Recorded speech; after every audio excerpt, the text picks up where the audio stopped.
Sveiki, čia Agnė Skamarakaitė. Yra 50 filosofijos idėjų, kurias privalu žinoti. Bent jau taip skelbia Vagos leidyklos išleistos knygos tokiu pavadinimu autorius Benas Duprė. Pats autorius nėra diplomuotas filosofas. Jis baigęs klasikinės filologijos mokslus. Vis dėlto, kaip tikina leidėjai, jis turi daugiametę patirtį ir gebėjimų, reikalingų sudėtingas ir įvairių sričių idėjas sudėti į vieną visumą taip, kad jas lengvai suvoktų kone kiekvienas skaitytojas. Apie tai, kuo patraukli ši knyga, pasakoja knygos vertėja ir Vilniaus universiteto filosofijos doktorantė Ieva Vasilionytė. Tai pirma, sakyčiau, kad autoris kelia klausimus, kurie gali kilti ir paprastai neišvengiamai kyla vienokio ir kitokio pavidalų daugybė šiuolaikinių žmonių.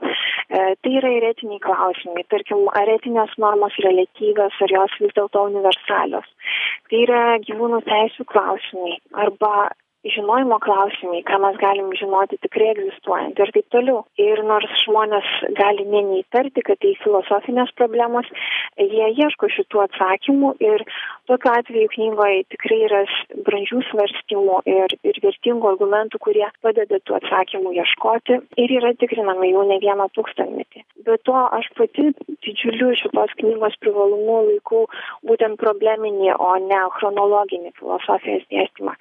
Nes jis leidžia parodyti būtent filosofinių problemų aktualumą, kuris yra nepriklausomas nuo laiko. Klausimai knygoje yra formuluojami šiandienos žmogaus kalba, yra parodoma, kad bėgant laikui yra sprendžiamos tos pačios pamatinės problemos, tik tai kiek kita kalba.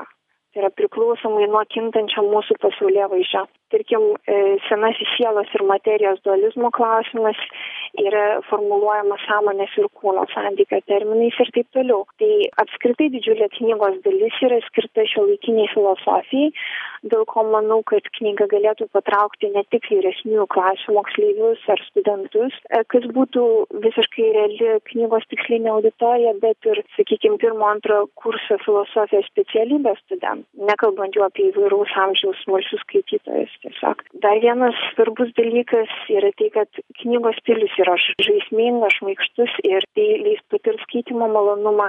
Mintis formuluojamos aiškiai, dėstomos skaidriai ir pagaliau yra tokie rėmeliai grafiškai išskirti, kuriuose aptariamos, interpretuojamos popkultūros ikonos, kurios įkūnijo tam tikras filosofijos idėjas. Tarkim, Matrica, Narnijos kronikos ir panašiai yra interpretuojami įdomus faktai iš istorijos, politikos ir taip toliau, demaskuojamos ydingos mūsų kasdienio mąstymo strategijos.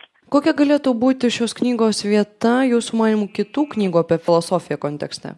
Aišku, įvadų esama nemažai lietuvių kalba į filosofiją, tiek išverstų, tiek rašytų lietuviškai, bet ši knyga, aš sakyčiau, skirtusi tiek užmojais, tiek kitokią knygą, tiek orientaciją į kitą auditoriją. Tai, kaip minėjau, jinai išsiskiria probleminių dėstymų, ne chronologinių ir orientacijai tikrai plačią auditoriją. Kalbėjo knygos 50 filosofijos idėjų, kurias privalu žinoti vertėja, Vilniaus universiteto filosofijos doktorantė Ieva Vasilionytė. O aš linkiu smagaus skaitymo ir atsisveikinu iki kito karto.